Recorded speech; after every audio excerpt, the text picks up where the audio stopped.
Malam itu, aku sebenarnya hanya ingin mengambil air minum di dapur sebelum tidur. Rumah sudah sepi, lampu sebagian dimatikan, dan hujan turun perlahan di luar jendela. Tapi, saat melewati lorong belakang rumah, aku sadar pintu kamar pembantuku terbuka sedikit. Awalnya aku tidak terlalu peduli, karena khawatir terjadi sesuatu, aku mendekat, dan tanpa sengaja melihat pembantuku tidur dengan tidak pantas dilihat olehku.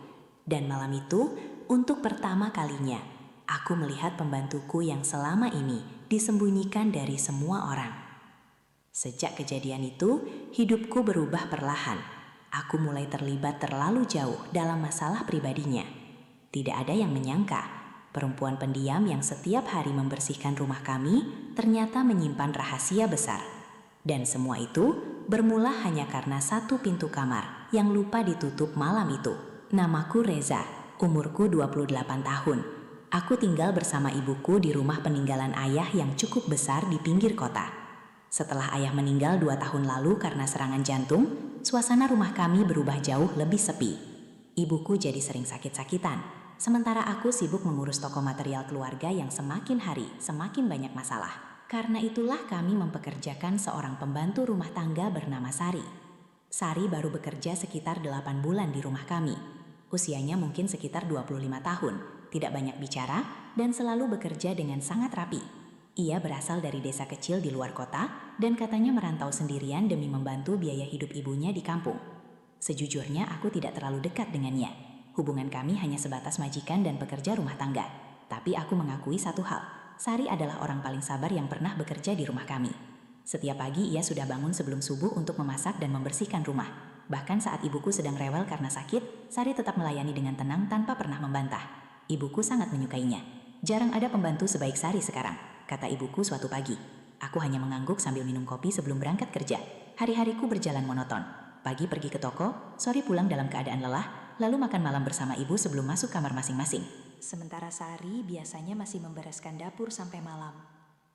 Meski tinggal serumah, aku hampir tidak pernah benar-benar mengenalnya. Sari terlalu pendiam. Kadang aku bahkan lupa kalau di rumah ini ada orang lain selain aku dan ibu. Namun ada satu hal yang sering membuatku penasaran. Beberapa kali aku melihat Sari seperti ketakutan saat menerima telepon. Wajahnya langsung pucat dan ia biasanya buru-buru pergi ke belakang rumah agar tidak terdengar siapapun. Pernah suatu malam aku melihat matanya sembab seperti habis menangis. "Kenapa?" tanyaku waktu itu. Ia langsung menggeleng cepat. "Gak apa-apa, Mas. Tapi jelas sekali ada sesuatu yang disembunyikannya." Meski begitu, aku tidak pernah terlalu memikirkan hal itu. Bagiku setiap orang pasti punya masalah masing-masing. Sampai akhirnya, malam itu datang. Malam yang mengubah caraku memandang Sari selamanya. Hari itu hujan turun cukup deras sejak sore. Aku pulang lebih malam dari biasanya karena ada masalah dengan salah satu supplier toko. Badanku lelah, pikiranku penuh, dan aku hanya ingin cepat tidur. Saat masuk rumah, suasana sudah sangat sepi. Ibuku sudah tidur lebih dulu. Lampu ruang tamu dimatikan. Hanya menyisakan cahaya kecil dari dapur dan lorong belakang rumah. Aku mengambil segelas air dingin, lalu berjalan kembali menuju kamar. Tapi ketika melewati lorong belakang, langkahku tiba-tiba berhenti. Pintu kamar Sari terbuka sedikit. Biasanya pintu itu selalu tertutup rapat. Awalnya aku tidak peduli. Aku bahkan sempat melangkah pergi. Namun beberapa detik kemudian, aku mendengar suara tangisan pelan dari dalam kamar itu. Aku langsung menoleh. Suara itu terdengar lirih, seperti seseorang yang berusaha menangis tanpa ingin didengar siapapun. Karena takut terjadi sesuatu, aku perlahan mendekati pintu kamar tersebut. Dan malam itu, tanpa sengaja aku melihat sebuah rahasia yang seharusnya tidak pernah kulihat. Aku berdiri di depan pintu kamar Sari dengan jantung berdegup pelan. Cahaya lampu kamar yang redup keluar melalui celah pintu yang terbuka sedikit. Tangisan itu masih terdengar lirih, membuat suasana rumah yang sunyi terasa semakin aneh. Awalnya aku ragu untuk mengintip. Tapi entah kenapa perasaanku tidak tenang. Aku akhirnya mendorong pintu itu perlahan. Dan detik berikutnya aku langsung membeku di tempat. Sari duduk di lantai dekat tempat tidurnya sambil memeluk lutut. Wajahnya penuh air mata. Di tangannya ada sebuah foto lama yang terlihat sudah kusam. Namun bukan itu yang membuatku terkejut, melainkan luka lebam di lengannya. Ada bekas memar kebiruan yang jelas terlihat di bawah lengan bajunya yang sedikit tersingkap. Aku spontan masuk ke dalam kamar. "Sari," ia langsung kaget setengah mati. Foto di tangannya jatuh ke lantai. "Mas Reza?" Sari buru-buru menghapus air matanya sambil berdiri panik. "Maaf, saya nggak sengaja lihat pintunya kebuka," kataku cepat. Namun mataku tetap tertuju pada bekas lebam di tangannya. "Itu kenapa?" Sari refleks menutupi lengannya. "Nggak apa-apa, jangan bohong." Ia langsung menunduk diam. Untuk pertama kalinya, sejak bekerja di rumah kami, aku melihat wajah Sari benar-benar ketakutan. Aku mengambil foto yang tadi jatuh ke lantai. Dalam foto itu terlihat Sari bersama seorang wanita tua dan anak perempuan kecil yang sedang tersenyum di depan rumah sederhana. "Ini siapa?" tanyaku pelan. Sari langsung mengambil foto itu dari tanganku dengan wajah panik. "Tolong jangan lihat, Mas." Nada suaranya bergetar. Aku semakin yakin ada sesuatu yang serius sedang terjadi. "Sari, sebenarnya ada masalah apa?" Beberapa detik ia hanya diam sambil menahan tangis. Lalu perlahan tubuhnya mulai gemetar. Aku nggak tahu harus cerita ke siapa lagi. Kalimat itu keluar begitu pelan sampai hampir tidak terdengar. Aku menatapnya bingung. Dan malam itu, untuk pertama kalinya, Sari akhirnya membuka sedikit rahasia hidupnya. Ternyata selama ini, ia bukan hanya bekerja untuk menghidupi ibunya di kampung. Ia juga harus membayar utang besar milik kakaknya yang kabur entah kemana. Utang itu bukan kepada bank, melainkan kepada seorang rentenir berbahaya bernama Hendra. Sejak kakaknya menghilang, Hendra terus meneror Sari karena menganggap keluarga mereka harus bertanggung jawab atas semua utang tersebut. "Aku udah bayar hampir setiap bulan," kata Sari sambil menangis. "Tapi mereka terus minta lebih." Dadaku mulai terasa tidak nyaman. "Luka itu karena dia." Sari langsung diam. Itu sudah cukup menjadi jawaban. Aku mengepalkan tangan pelan. "Kenapa kamu gak lapor polisi?" Sari tertawa pahit sambil menggeleng. "Orang kayak saya mana ada yang peduli, Mas." Kalimat itu membuatku terdiam. Selama ini aku memang tidak pernah benar-benar mengenalnya. Aku hanya melihatnya sebagai pembantu rumah tangga yang bekerja setiap hari di rumah kami. Padahal diam-diam ia sedang hidup dalam ketakutan. Tiba-tiba, brak. Suara keras dari arah depan rumah membuat kami sama-sama terkejut. Sari langsung pucat. "Itu dia." "Apa?" Belum sempat ia menjawab, suara pagar rumah dibanting terdengar dari luar. Lalu seseorang berteriak kasar. "Sari, keluar kamu!" Jantungku langsung berdetak keras. Aku segera berjalan cepat menuju jendela kamar dan mengintip keluar. Seorang pria bertubuh besar berdiri di depan pagar sambil memukul-mukul besi rumah kami. Wajahnya terlihat kasar dan penuh emosi. "Kalau besok kamu gak bayar, keluarga kamu di kampung bakal saya datangin." Sari langsung menangis ketakutan di belakangku. "Mas, tolong jangan keluar." Tapi emosiku sudah naik melihat orang itu mengamuk di depan rumah kami tengah malam seperti preman. Aku berjalan keluar kamar menuju teras depan.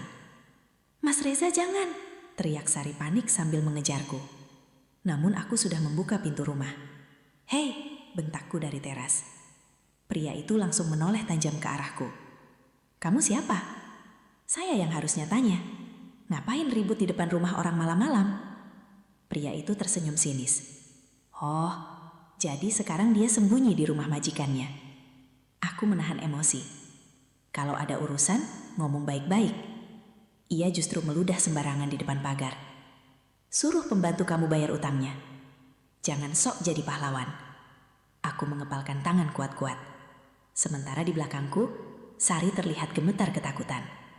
Dan saat itulah aku sadar, masalah ini jauh lebih berbahaya dari yang kubayangkan sebelumnya. Pria bernama Hendra itu akhirnya pergi setelah beberapa menit terus mengancam dari depan pagar. Tapi suasana rumah kami malam itu berubah total. Sari masih gemetar ketakutan di ruang tamu sambil memeluk dirinya sendiri. Wajahnya pucat, matanya sembab, dan napasnya belum benar-benar tenang. Sementara aku berdiri dekat jendela sambil memandangi jalan depan rumah yang sudah kembali sepi. Hujan masih turun pelan. Namun entah kenapa suasana malam itu terasa jauh lebih dingin dari biasanya. "Dia sering datang ke sini?" tanyaku tanpa menoleh. Sari mengangguk pelan. "Tapi biasanya cuma nelpon atau nunggu di jalan depan." Aku menatapnya tajam. "Kenapa kamu gak pernah cerita?" Ia tersenyum pahit. Aku takut diusir kalau ketahuan punya masalah. Kalimat itu langsung membuatku diam. Aku baru sadar, selama ini Sari hidup dalam tekanan setiap hari sambil tetap bekerja seperti tidak terjadi apa-apa. Dan kami sama sekali tidak pernah menyadarinya. Malam semakin larut. Aku akhirnya menyuruh Sari tidur dan berjanji akan membahas semuanya besok pagi. Namun jujur saja, aku sendiri tidak bisa tidur malam itu. Pikiranku dipenuhi banyak hal. Tentang ancaman pria tadi, tentang luka lebam di tangan Sari, dan tentang satu pertanyaan besar yang terus menggangguku. Seberapa besar masalah yang sebenarnya sedang kami hadapi? Keesokan paginya, suasana rumah terasa canggung. Ibuku yang belum tahu apa-apa hanya heran melihat wajahku yang terlihat tegang sejak bangun tidur. "Kamu sakit?" tanyanya saat sarapan. Aku menggeleng cepat. "Nggak apa-apa, Bu." Sementara itu, Sari terlihat lebih pendiam dari biasanya. Ia bahkan beberapa kali salah saat menyiapkan makanan karena pikirannya jelas sedang kacau. Aku akhirnya memutuskan satu hal. Aku harus membantu Sari menyelesaikan masalah ini. Bukan cuma karena kasihan, tapi karena aku tahu kalau dibiarkan, orang seperti Hendra bisa menjadi ancaman serius untuk rumah kami juga. Siang harinya aku mengajak Sari bicara di dapur saat ibuku sedang tidur siang. "Utangnya sebenarnya berapa?" Sari terlihat ragu menjawab. "Sekitar 80 juta. Aku langsung terdiam. Jumlah itu sangat besar untuk ukuran orang seperti Sari. "Kakakmu pinjam buat apa?" Sari menunduk. "Katanya buat usaha, tapi malah habis buat judi online." Aku langsung menghela napas panjang. Masalahnya ternyata lebih rumit dari yang kubayangkan. "Aku pengen bantu," kataku pelan. Sari langsung menoleh cepat. "Jangan, Mas. Kita cari jalan keluarnya. Aku nggak mau Mas Reza ikut kena masalah gara-gara aku. Tapi sekarang masalahnya udah sampai ke rumah ini." Sari langsung diam. Dan sejak hari itu, hidupku mulai ikut terseret ke dalam kekacauan yang bukan urusanku sejak awal. Aku mulai mencari informasi tentang Hendra dari beberapa kenalan di sekitar pasar. Dan semakin banyak yang kudengar, semakin tidak tenang perasaanku. Hendra ternyata memang dikenal sebagai rentenir kasar yang sering memakai ancaman dan kekerasan untuk menagih utang. Bahkan beberapa orang bilang ia punya hubungan dengan preman-preman lokal. Aku sempat berpikir untuk melapor ke polisi, tapi salah satu kenalanku justru memperingatkan. Kalau nggak ada bukti kuat, paling nanti malah makin ribut. Sejak itu aku mulai lebih waspada. Namun ternyata Hendra bergerak lebih cepat. Suatu malam ketika aku baru pulang kerja, aku melihat sesuatu yang membuat darahku langsung naik. Kaca depan toko material milikku pecah. Di rolling door toko ada tulisan cat merah besar. "Suruh Sari bayar utangnya." Jantungku langsung berdegup keras. Beberapa warga sekitar mulai berkerumun sambil berbisik-bisik melihat kejadian itu. Aku mengepalkan tangan penuh emosi. Dan yang lebih buruk, namaku mulai ikut terseret. Beberapa orang mulai mengira aku punya hubungan khusus dengan Sari karena terlalu ikut campur urusannya. Gosip mulai muncul. Tetangga mulai membicarakan kami diam-diam. Bahkan salah satu pegawai toko sempat bertanya dengan nada aneh, "Mas Reza deket sama Mbak Sari ya?" Aku langsung emosi mendengarnya. Tapi aku juga sadar, semakin jauh aku membantu Sari, semakin besar risiko yang harus kutanggung. Malam harinya, aku pulang dengan kepala penuh tekanan. Begitu masuk rumah, aku melihat Sari duduk sendirian di ruang makan dengan wajah penuh rasa bersalah. "Aku minta maaf," katanya pelan begitu melihatku. Aku meletakkan kunci motor cukup keras di meja. "Toko aku dirusak." Wajah Sari langsung pucat. Air matanya mulai jatuh perlahan. "Aku bakal pergi dari rumah ini besok." Aku langsung menatapnya. "Apa? Kalau aku pergi, mereka mungkin bakal berhenti ganggu Mas Reza dan Ibu." Aku langsung menggeleng keras. Itu bukan solusi. Tapi aku gak mau semua orang ikut hancur gara-gara aku. Tangisnya pecah malam itu. Dan untuk pertama kalinya, aku melihat betapa putus asanya perempuan yang selama ini selalu terlihat kuat di depan semua orang. Namun di saat yang sama, aku juga sadar satu hal yang lebih menakutkan. Aku sudah terlalu jauh terlibat dalam hidupnya untuk mundur begitu saja. Malam itu suasana rumah terasa sangat tegang. Sari masih menangis di ruang makan. Sementara aku berdiri diam, mencoba mengendalikan pikiranku sendiri. Semua masalah ini awalnya bukan urusanku. Tapi sekarang, toko milikku dirusak, rumah kami mulai diteror, dan nama keluargaku ikut dibicarakan orang-orang. Aku mulai merasa terjebak. Di satu sisi, aku ingin melindungi ibu dan menyelamatkan hidup kami dari masalah ini.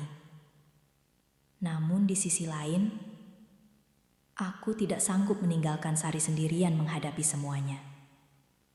Aku bakal pergi malam ini aja, kata Sari lirih sambil menghapus air mata. Aku langsung menatap tajam. Kamu mau kemana? Sembunyi di rumah teman mungkin? Itu malah bahaya. Tapi kalau aku tetap di sini, mereka bakal terus ganggu kalian. Aku menghela napas kasar sambil mengusap wajah frustrasi.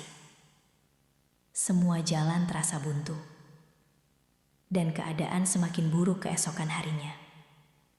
Pagi-pagi sekali, ku akhirnya mengetahui semua masalah itu setelah mendengar gosip dari tetangga depan rumah. Beliau langsung memanggilku ke ruang tamu dengan wajah tegang. Reza, sebenarnya ada apa ini? Aku diam beberapa detik sebelum akhirnya menceritakan semuanya. Tentang utang kakak Sari, tentang Hendra, tentang ancaman yang mulai menyeret rumah kami. Wajah ibuku langsung pucat. Ya Tuhan. Beliau menoleh ke arah Sari yang sejak tadi berdiri menunduk penuh rasa bersalah. Kamu kenapa nggak cerita dari awal? Sari langsung menangis. Maaf Bu, ibuku memang terkenal lembut. Tapi kali itu aku bisa melihat jelas rasa takut di wajahnya. Kita nggak bisa terus hidup begini, katanya pelan. Kalimat itu langsung membuat suasana semakin berat. Aku tahu maksud ibu. Beliau takut.